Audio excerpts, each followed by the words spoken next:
die kämpfen, die wir haben wollen, die müssen wir verteidigen und genauso müssen wir hier unsere Gesundheit verteidigen und da muss jeder eben auch sich jetzt loslösen von Coca-Cola und was weiß ich und muss eben auch selbst um seine Gesundheit kämpfen. Das ist eben das, was uns die ganze Krise zeigt. Wir sind aufgerufen, jetzt wirklich auf allen Ebenen in die Eigenverantwortung zu gehen und das als Gruppe, aber auch als jeder Einzelne eben wirklich zu ergreifen und auch die Chance da drin zu sehen. Aber es ist eine aus meiner Sicht hier wirklich erschreckend bittere Notwendigkeit. Und also in diesem Bereich mit den Impfungen, also den Schäden, also auch wenn ich mir vorstelle, was da bei den Kindern noch abgehen wird, also es macht mich wirklich sprachlos und also, obwohl wir das jetzt schon eine ganze Weile beobachten, das Geschehen, ich bin jetzt wirklich nochmal richtig erschüttert und ich finde es also so grässlich und dass die Menschen da immer weitermachen und drangsalieren und auffordern mit Werbung und was weiß ich, dass die Leute weiter diesen Weg beschreiten und wie kann man das alles unterdrücken, diese Information? Also ich finde es wirklich grässlich. Wir haben ja jetzt als wir haben jetzt ein lebendes Beispiel. Genau, für das, wir haben jetzt ein lebendes Beispiel sprechen. und würden jetzt auch mal einen Film zeigen.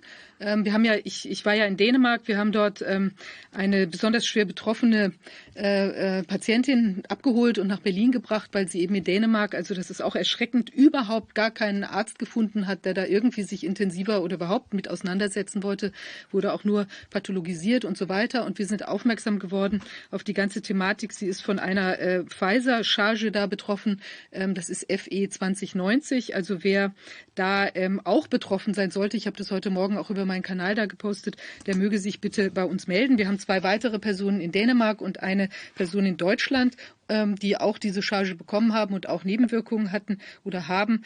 Nicht so schlimm wie jetzt die Dänin, die jetzt gleich zu uns kommen wird. Und wir wissen von einem Südafrikaner, der in engen zeitlichen Zusammenhang dann auch da verstorben ist danach. Wenn man die Charge sich anguckt bei howbad.info, wo man eben die Meldungen zumindest sehen kann zu Chargen, die da schon irgendwie untersucht worden sind oder die Meldungen, glaube ich, aus Vers stammen, die da zusammengefasst worden sind.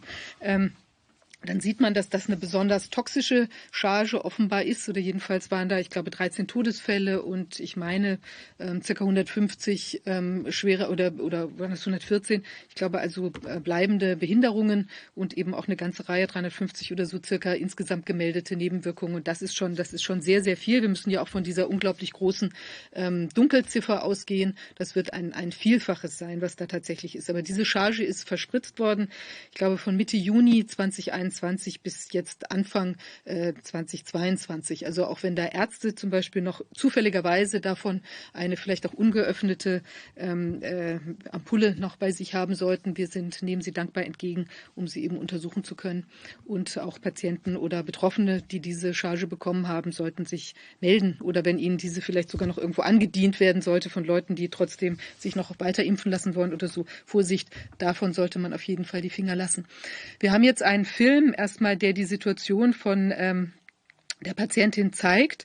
Das ist noch teilweise von vor einigen Wochen noch in Dänemark. Da haben eben, also Obermedia haben da einen Kollateral, also in der Serie Kollateral einen Beitrag gedreht, der ist, glaube ich, 10, 15 Minuten lang. Den würden wir jetzt erstmal zeigen und danach kommt dann auch die Patientin zu uns.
Altså, det sidder i hele mit hoved. Så tog jeg opstået efter første gårdhospital i juni, og vi selv lige været sammen med. Altså, der er flere, jeg har talt med andre læger også, om der har en teori om, at hvis det er gået intravenøst og gået direkte ind i min hjerne, så er det klart, at så står jeg, altså så har jeg så er jeg jo rimelig fucked. Men hvad så? Så skal jeg bare affinde mig med det, og jeg bliver, altså...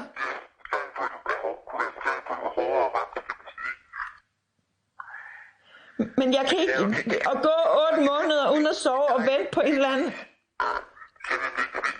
Jeg kan ikke blive ved med at gå rundt på den her måde. Og jeg har sagt det flere gange. Der er nogen, der bliver nødt til at hjælpe med at tage ansvar for det her. Og jeg kan ikke vide, om der er nogen, der bider på i udlandet. Jeg kan ikke vide, det går alt for langsomt. Men jeg synes også bare, det er fuldstændig vildt. Vi har da også mange dygtige folk i Danmark. Hvorfor fanden er det, de ikke er nysgerrige på? Altså, jeg er da om noget et case, så får mig der jo ind og får mig undersøgt ordentligt. Hvad fanden det er, der er sket?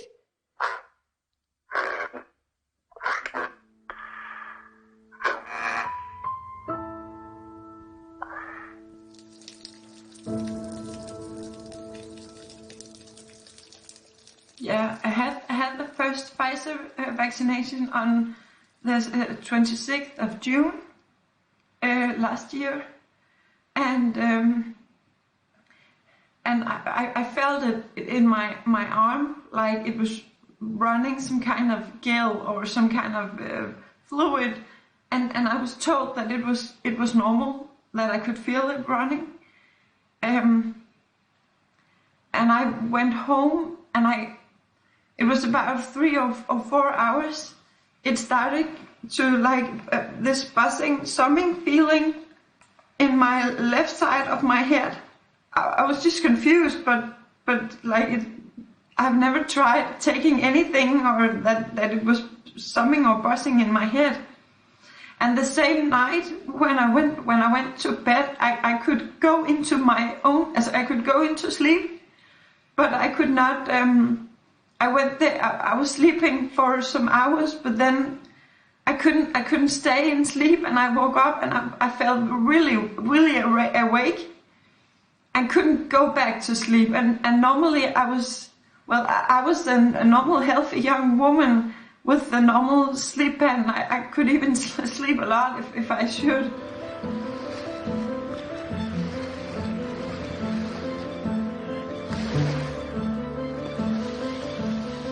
Efter de der 8-9 dage, der var noget, der lukkede ned i mig på en eller anden måde. Samtidig med, at jeg fik alle de der underlige, sindssyge rystesymptomer og mistede evnen til helt at sove og sådan noget. Blev også lukket ned for et eller andet center. Sådan følelsesmæssigt. For at jeg måske på en eller anden måde kunne være i det, eller kunne, jeg ved det ikke. Og jeg blev først opmærksom på det, da jeg ligesom var sammen med dem, jeg elsker mest, ikke? Så kunne jeg mærke, at der pludselig var sådan en eller anden underlig distance, som er svær at forklare.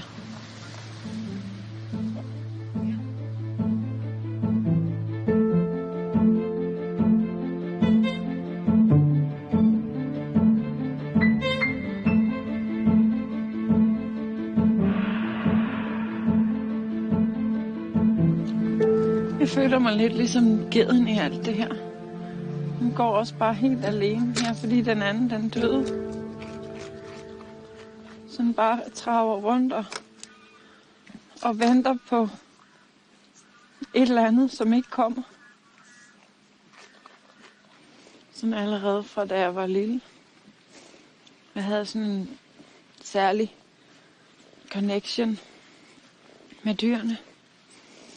Jeg var meget omsorgsfuld og empatisk og vidste allerede på det tidspunkt, at jeg skulle bruge mit liv på at gøre noget for dem, der ikke ligesom selv havde en stemme i det.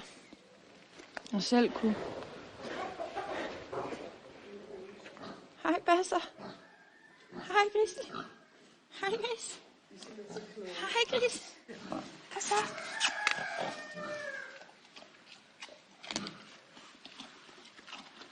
noget mere viden til, noget mere forståelse, noget mere empati, noget mere samhørighed med dyrene.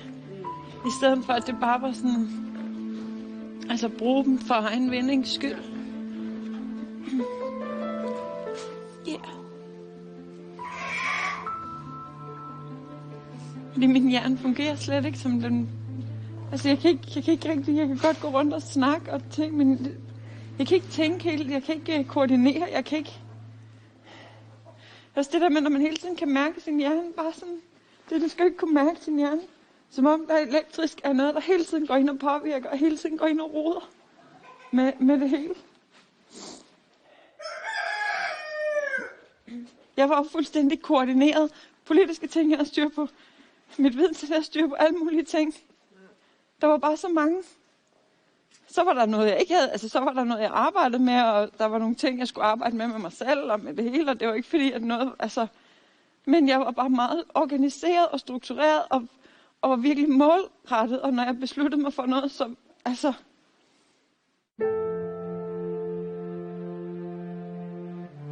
Den der motor, der bare kører ind i mit hoved. Det var sådan en.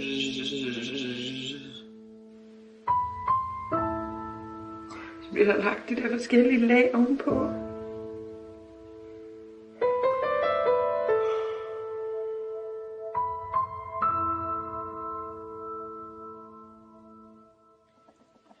Jeg ved ikke rigtig, jeg kan mærke, at jeg bliver mere og mere vred over det, altså.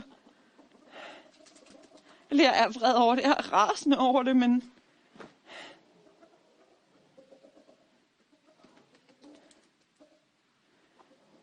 Og lige så vel som det er medicinalindustrien og alle de klamme folk, der står bag det her.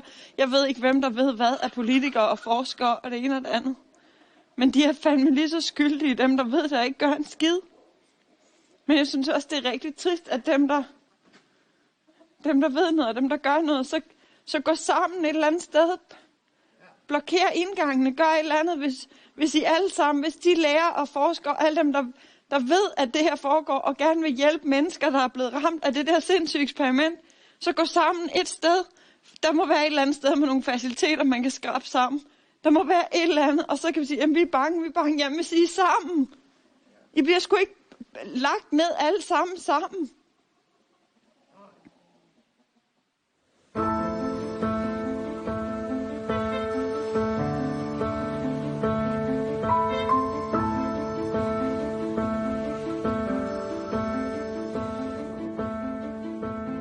Så jeg har kun udlandet. Jeg har kun udlandet som de danske.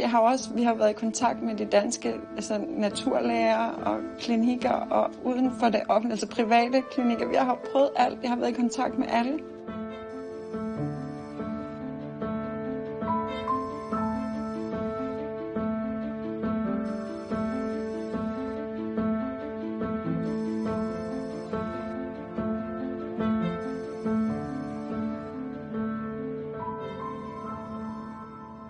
Det er rart lige det der liv, hvor man lige var væk, fordi hvis jeg lige kan opnå den der, at jeg lige er væk et øjeblik, så er jeg ikke skadet. Altså jeg husker ikke, jeg føler mig ikke skadet, når jeg er væk. Og jeg har ikke ondt. Jeg oplever, jeg tager ikke smerten med ind i det der.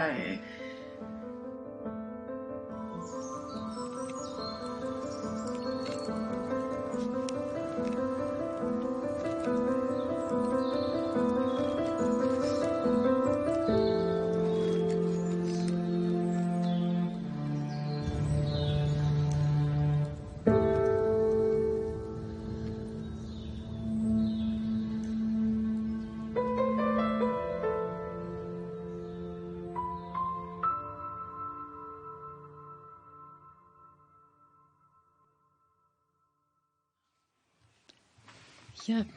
Okay. So, wow.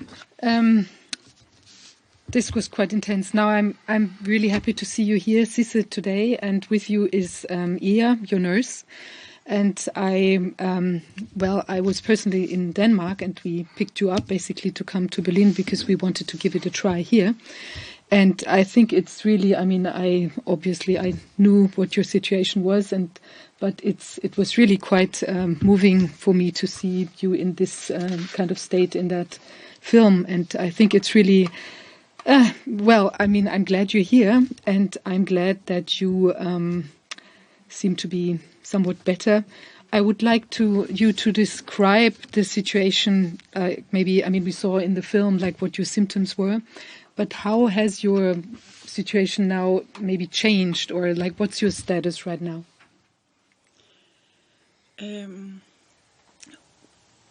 Well, I'm not stable at all physically. We have worked both on me, like mentally and physically, because of course, when your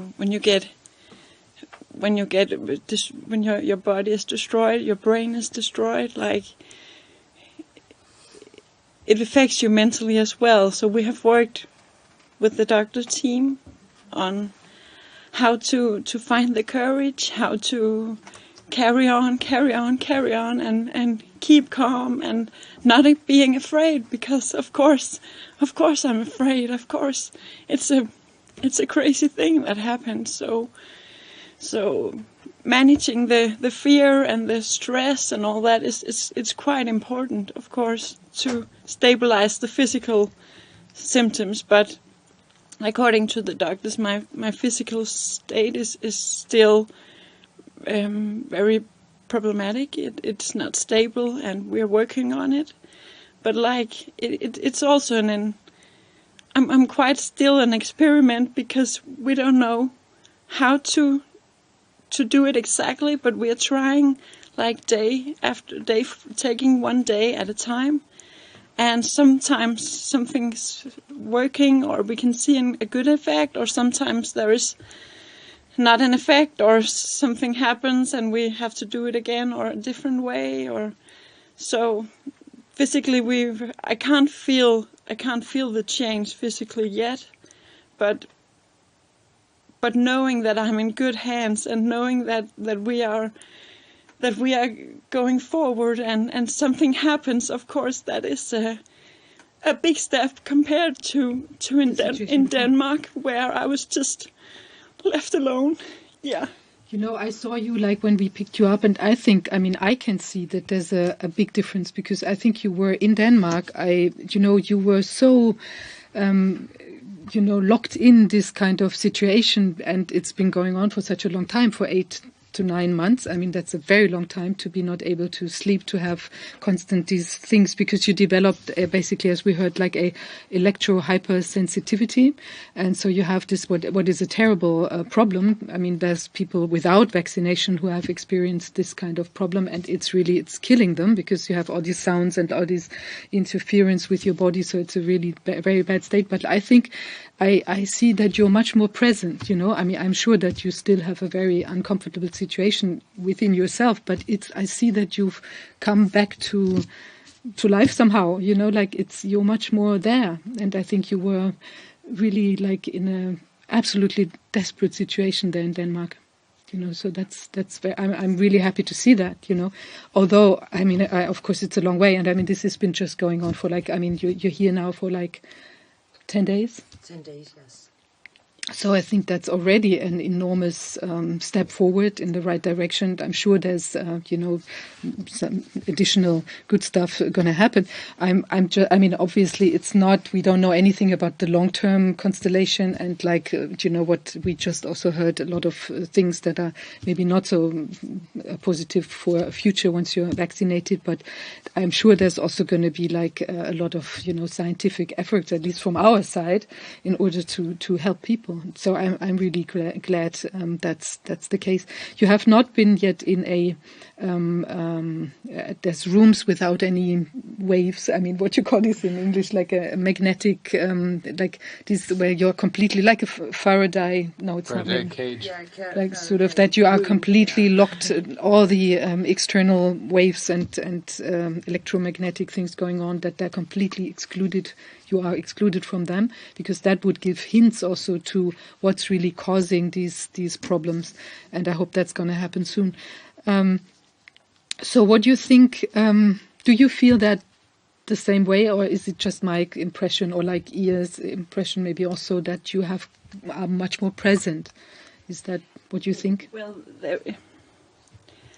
there are different things to this, because of course I was losing hope in Denmark, even though I wanted to live. I was only like 38 when it happened, 39 at the time, but I was losing hope because I didn't know where to go. I didn't know who to call. I had called so many people. I have called so many doctors, so many places, so many things, and I was broken inside, economically. Me, my family, everything was just falling apart.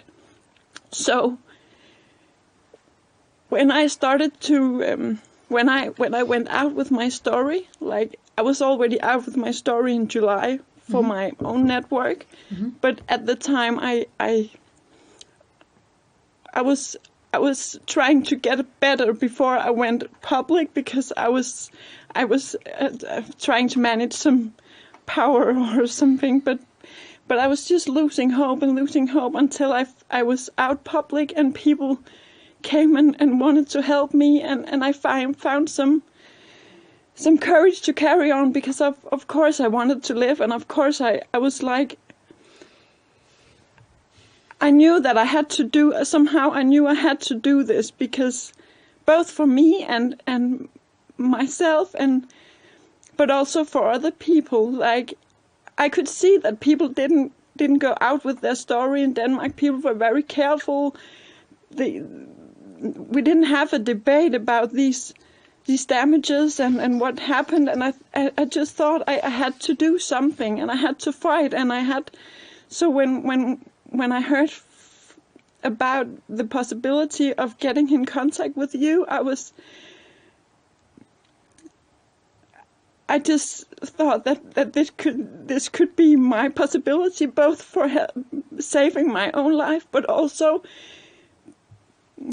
giving my body to the saying we have to find some treatments, do whatever you think is right, and maybe we can see how it works, and maybe we can be so lucky to find treatment for other people as well, because like the doctor said, if they could help me, they could probably help everyone with the damages, because my damages are so crazy that if they can help me, they will be able to help other people. So of course that was my goal, to see if I could save my own life, and of course to help other people. I don't know if I answered the question. No, I think you answered the question. You did. There's a saying that goes, there's something rotten in the state of Denmark. What's wrong in Denmark?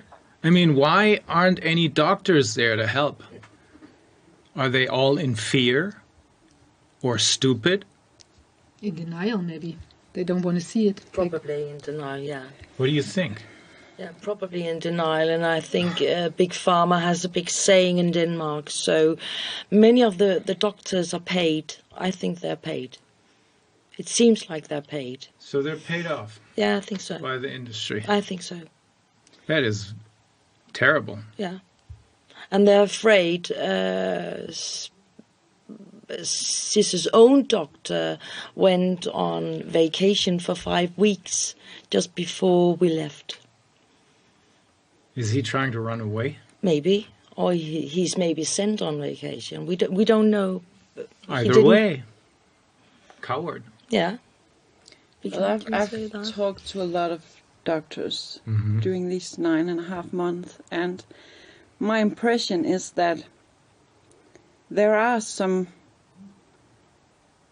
I wouldn't say whistleblowers because they don't go out, but at the hospitals there were some nurses warning me, saying that they were put to silence and they were not allowed to go out saying anything, and they warned me about me being like framed for making it up, and was actually trying to help me and trying to warn me about the situation, and being like, you have to be very awake here, about what they are telling you or what they are suggesting about treatment or not treatment, and that helped me to like open my eyes a bit more to be aware of who wants to help me or who actually wants to put me away, or what is going on here, because I felt a lot of, I would go as far as say evilness.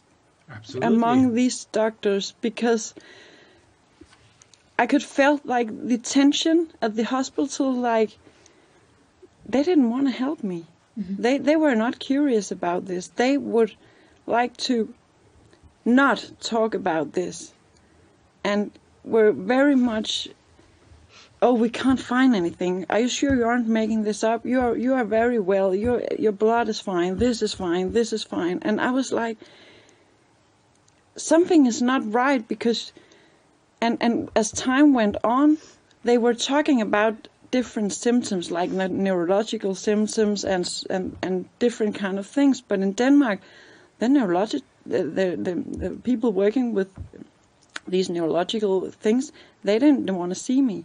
They didn't want to help me. They say, at first they told me that they couldn't find anything. There was nothing to see in the test, and then I talked to my own doctor about getting a second opinion, because you have the right to a second opinion in Denmark. But they didn't want to give me that second opinion. They didn't want to see me, and I was trying to call private doctors as well, and it was just like a circle of, I was trying and trying and trying, but nobody wanted to have anything to do with it. And as soon as I mentioned it has something to do, because they ask when you call and wants to be checked out or something. Of course, they ask what's going on, and I had to explain my situation. And as soon as I talked about the vaccination thing, they were like, "Oh, we don't want to see you. We don't want." Which one of the vaccines was it? Pfizer. I had Pfizer. BioNTech, Pfizer. Yeah. Okay, I mean, I think it's so important that you also, that you helped break the silence, because, I mean, this, to me, seems like it's a giant taboo.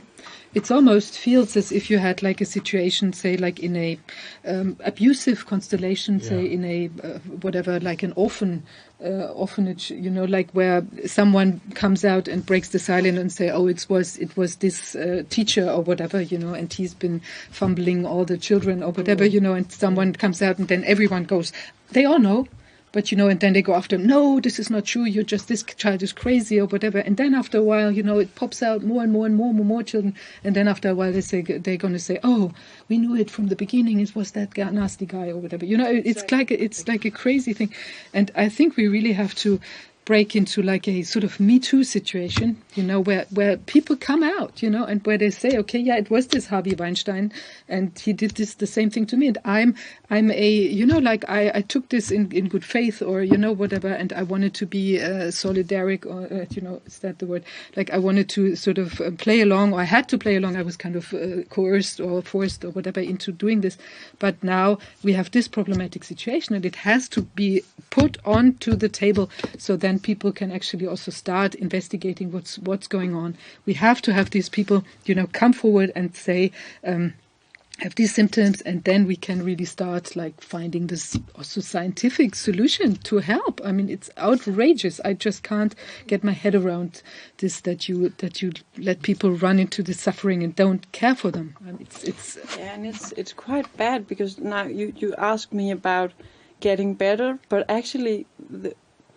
all the time that I've been with the doctors, we have been stabilizing my organs, my systems. I was so sick, so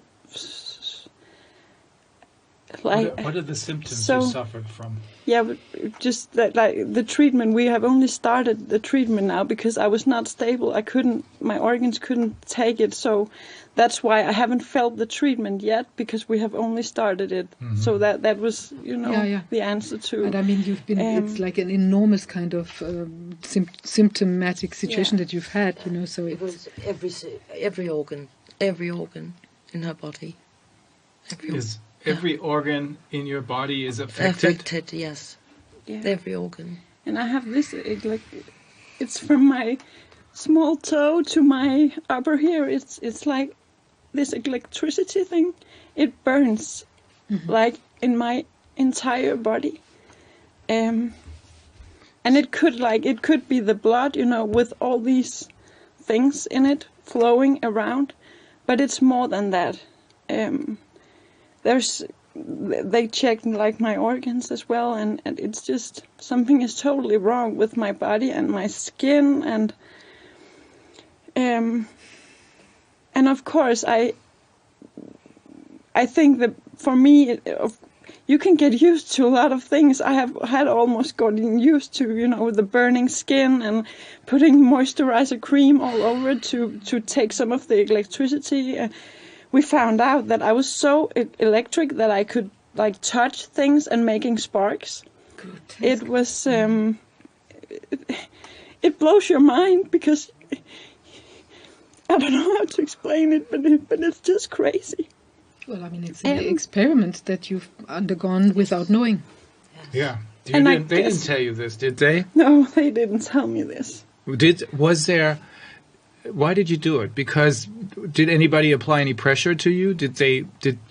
For example, your employer, did they want you to get the shots, or why did you do it? I actually don't know, because it was kind of weird, because I was like investigating always in March 2020. I started to reading a lot about the Wuhan lab, something like that. I was like, what is going on here? Something is wrong.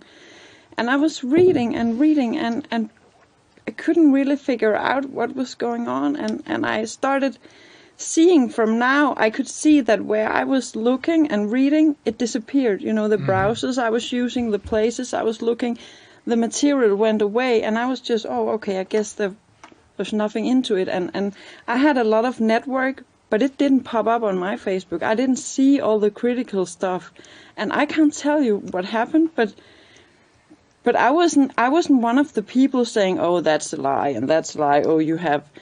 I was actually...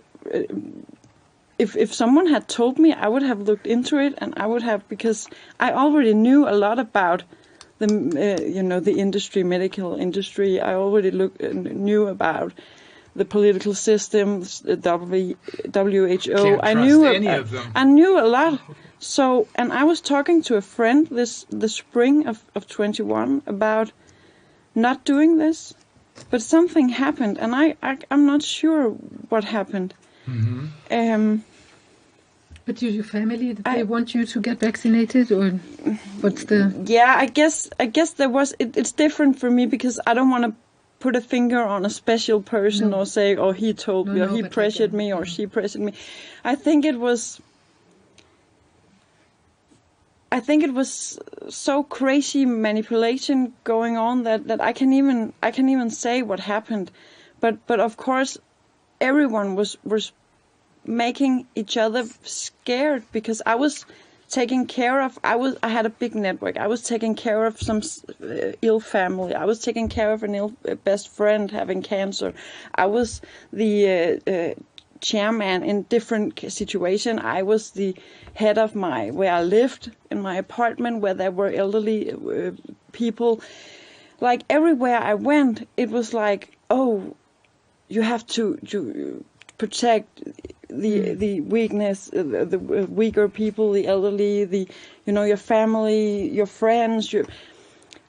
Like when they keep repeating that you are dangerous to other people, you are dangerous to the ones you love, you are dangerous. Even I was told that I was even dangerous towards the animals that I was saving. I was saving a lot of animals. That was my passion, and the narrative was just like, oh, you're dangerous to everyone, even the animals you're saving, and somehow I guess my brain got into this fear as well.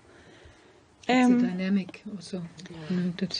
Because I was a very loving, caring person, and like the worst thing in the world for me was to do something to kill my family, or to, not intentionally, but to transfer some kind of whatever, and my friends and the people around me. I was also political active and was coordinating a lot of groups with people a lot older than myself, and yeah, it's a dynamic. It's a really. It's mass formation. I was not like forced at work or forced at. No, it's just that constant bombarding that you're but you being. know, they trick your course. what is it called, your consciousness. Yeah. They make you feel it's the right thing to get that There's thing. Psychological signs terrorism. all That's what over this is Denmark. about. There's big signs: society mind, society mind, society mind. Well, Yeah. in the meantime, we know these so-called vaccines do not give you any kind of immunity. Exactly. So what is this about? It's only about protecting yourself. And that should be up to you if you want to do that kind of thing. But it doesn't even give you that protection. Plus, you have to know what kind of risks you take, and they're not telling you that. By the way, did the doctor who gave you the injection, did he give you, because this is all about informed consent, did they inform you about anything? No, they actually lied to me, and it was not a doctor. Well, I went to the place, and I had, when I went there, I saw these thousands of people standing in line, and I felt so bad. So I was like, I was thinking, I don't want to do this. Mm-hmm. So I actually, I was feeling so sad, and I talked to a person there, saying that I had to talk to someone because I had second opinion about this. Second thoughts about this. And they took me to, they asked me about getting the Pfizer thing, and they took me to a room, and it was a nurse, it was not a doctor. Even if it says on, the paper I got from the vaccine, the doctor has injected you, it was not a doctor, she was a nurse. And I had a lot of questions, but I can see now that I was lied to, because they weren't answering the question. And I have called we had a corona hotline as well. I have called the authorities before, asking a lot of critical questions, because I had a lot of questions about this, and I couldn't find out what to do because something was not right. And I talked to my own doctor, I had another doctor before the one I have now, because and 3 times I was at the doctor asking questions, and I can see now that I was lied to about what, I don't know if I intentionally lied to, or that they actually thought that they were telling me the truth. I can't say that, but I was lied to, and where I was at the place, that was an interesting thing as well, because she knew I had told her that I was going to have the Pfizer vaccine, but then she said, I'm going to check which one you are having. And she already knew that it was Pfizer, so which one I was having, like what? And I didn't know, at the time I was not thinking about it, but of course when it went bad already the same day, I started to think, well, what had happened when it got worse and worse? And I actually said to her that I actually didn't feel like it. I didn't want to do it. And then she got very mad, because she had used her time getting the injection and spending time on me in this room talking about the things, answering questions. You mean she got angry at you? She got angry at me. Do you know her name? Yeah, I know her name. Are you going to go sue her? I have written to her, but she didn't. Sue her. Get an attorney and sue her. Sue the hell out of her. That's going to set an example. Yeah. She will not be able to prove that she gave you correct information. And the burden of proof is on her. Sue her. Sue the hell out of her. Yeah. And you've been... I would love to sue a lot of people, but it's money. I have already spent so many. Yeah. All I've got on trying to find treatment, trying to find anything. And I didn't have anything because I didn't have a lot of money before. I was like I told you, I was helping other people. I was saving what I got and helping other people, saving animals, doing a lot of voluntarily work with paying vet bills for people, and so I was not having like a big saving. So of course when I sit here, of course I would like to sue. I have like the biggest list of people who I could sue, and I have the evidence, and I have a lot of things, but the system is broken. I know. It's me who it's going to be very difficult when you are against the system that has put you up to this. And Well, there has to be like a mind change of like a lot of people, and then I think it's not going to be a problem to Yes. sue them, Things But will like change. that's already your coming out in this way. I think is a very important step in order to change things around. And I mean, just to see like also the financial impact. You have not been able to work since you got ill, basically for like 8 or 9 months. You were just like trying to survive somehow, as we could see in the film, like in a very reduced or terrible state, basically. And I had to that's leave my apartment as well and go to the place where people could help me as far as possible, also without all these electromagnetic effects, and we were trying to move me around to find a place, but in Denmark there are masts, it's all over the place, and you can't find a place where you aren't going to be affected. You can't move to the mountains, you can't move to the, it's a small country, and they are just packed with I know. houses and masts and everything. So, I tried to survive when it was surviving every day.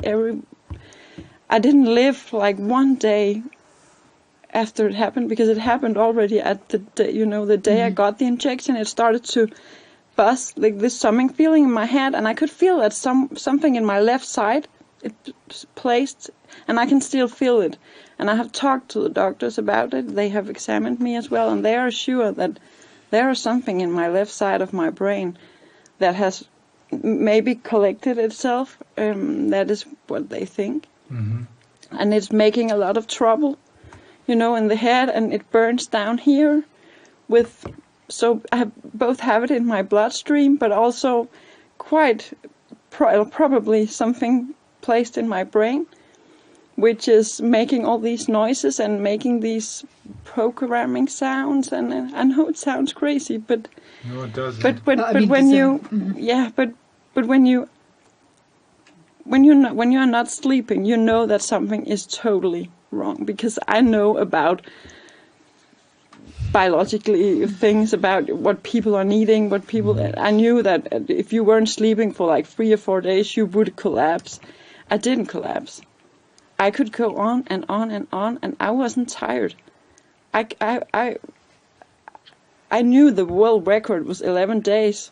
I made 14 without just going around without pills. So when I did that, I kind of had to tell myself, okay, this is you're probably not a normal human being anymore. Something has happened. Something has made you able to do this, and it's a very crazy thing. But you have to, like as we talked about, stay calm, because of course I would panic if I was really. I have to believe that even though the situation is so crazy that I can't sleep, I had to, take a lot of sleeping medication, because I was broken down. I was like, I couldn't take it not sleeping. I was trying with melatonin in the beginning with all kinds of natural things, but it didn't work. So I was just, okay, I'm going to break down if I do not get some sleeping pills or something. Can you sleep now? No, because I went off the pills again. They were poisoning me. They weren't working. So, when you take them for a long time, they are not working. Yeah, so you get this. The problem with my body is also that medication do not work. I get all the side effects, but I don't get the effect. I can't take painkillers. I can't take any kind of pain medicine. I can't take sleeping pills anymore. I have stopped because it's not working. So I could take 1, 2, 3, 4, 5, 6, 7, no effect. And I didn't die, even though really the dose strange. was very high. So then I stopped because this is not going to work. So it seems as if your what you call this, like the vegetative system, like Vegetative system. is completely here on edge, and you're basically like in a sort of alert state all the time, and that seems to overcompensate your tiredness. You know, it's really bizarre. Well, I'm taking some melatonin now, again high dose, because with the doctor team we were talking about, we have to do something to try to calm me down, because of course I'm having a nightmare 24/7. Like it's day is a nightmare, the night is a nightmare, and at night I'm alone in the nightmare because people have to sleep. So some days I can get like a bit of a rest with the melatonin. As soon as I take the high dose, I can get for like an hour or something resting. But it's not sleeping. It's more like I'm resting. And then I started to, sweat or feeling cold or something, because my body regulation.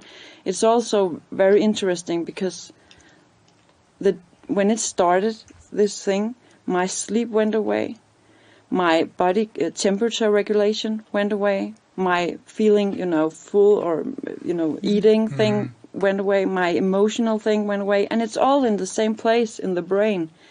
So something is weird in this situation, I think,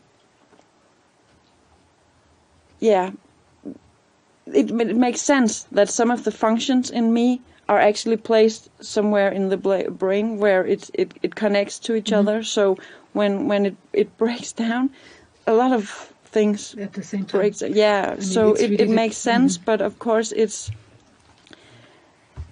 horrible because. And I was working, with emotional thing. I felt like it happened in the beginning. I was just shutting down. When I started sleeping, when all these crazy symptoms started for real, like I think it was in about the buzzing in the head and the not sleeping was very fast, but it was 8 or 9 days before my whole body started to react. And I have been, working with the emotional collapse, like saying, this is not going to happen. I have to stick to me. I have to be me. I have to really, really, really try to find the loving, emotional person that I once was. I was a very funny girl. I was a sweet girl. I was a very protecting other people. But I felt like something shut down when it happened. And I didn't understand until, of course, I talked to people about what could actually happen in your brain, with the different sensors being attacked, and that made sense. But of course, I'm so I'm scared. It's not. Don't get me wrong, because if I say I'm scared, people can say, "Oh, that's why you're not sleeping, because you are thinking about." It's not like that, because I'm not laying down thinking a lot of thoughts. I'm not sleeping, and I'm not tired, and I have this going on in my head, and it's so something is keeping me from not sleeping. I mean, when people have a tinnitus, that's already driving people nuts, and you can, have all these, you can't sleep, and you have, if I imagined I had all these kind of sounds, or that you react to these electromagnetic waves and all these kinds of things, that's a very tough situation to be in. Yeah. But I actually talked to some specialists about that, and they say, even if you have tinnitus, even if you have sound, even if you have, you would, like, day 3, day 4, day 5, you would sleep. Yeah. So something has happened.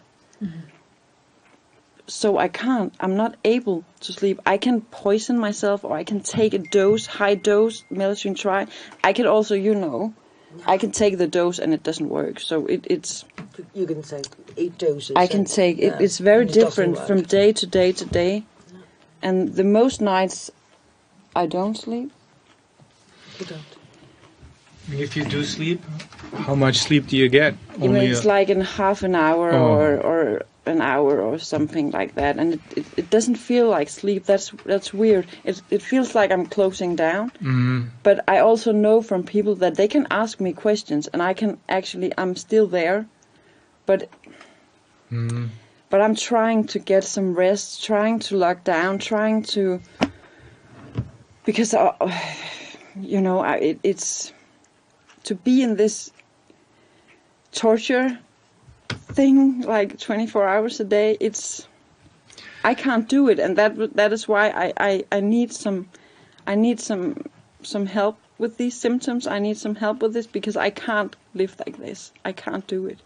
And I don't know if they can save my brain. I don't know. But it could be that if we could remove a lot of these things, metal things in my blood, maybe there is a chance. And maybe if you could go, we have talked about the big problem is that when you clean out all these things in your blood, the metal things, you are not going behind the blood-brain barrier. You can only go outside. Yeah. So we don't know if we can get inside the brain and getting things out, which probably have gotten into my brain. We're trying with frequency therapy, and that affects Sidse a lot. That it hurts really bad, and she is in a really bad mood 24, 36 hours after. Wow. So yeah. It seems that of course there's still a lot to learn, and but I'm very glad that some form of like getting closer to what the problem really is is taking place, and I think it's going to be like a fast learning curve also, like for the doctors, for like everyone. And I'm glad that because we had here Herrn Schilling earlier on, and he also has information like what they're already like investigating in America. And I think we're going to have like also like a lot of information. We're going to try and put you in touch with as many people as possible who I think, or we think, they know what they're talking about. There's probably, since you've been a good person, you've been helping others and animals. I think you will be rewarded for that. I hope so. I'm sure. Yeah, I'm also sure. And I'm so grateful for, yeah, like you said,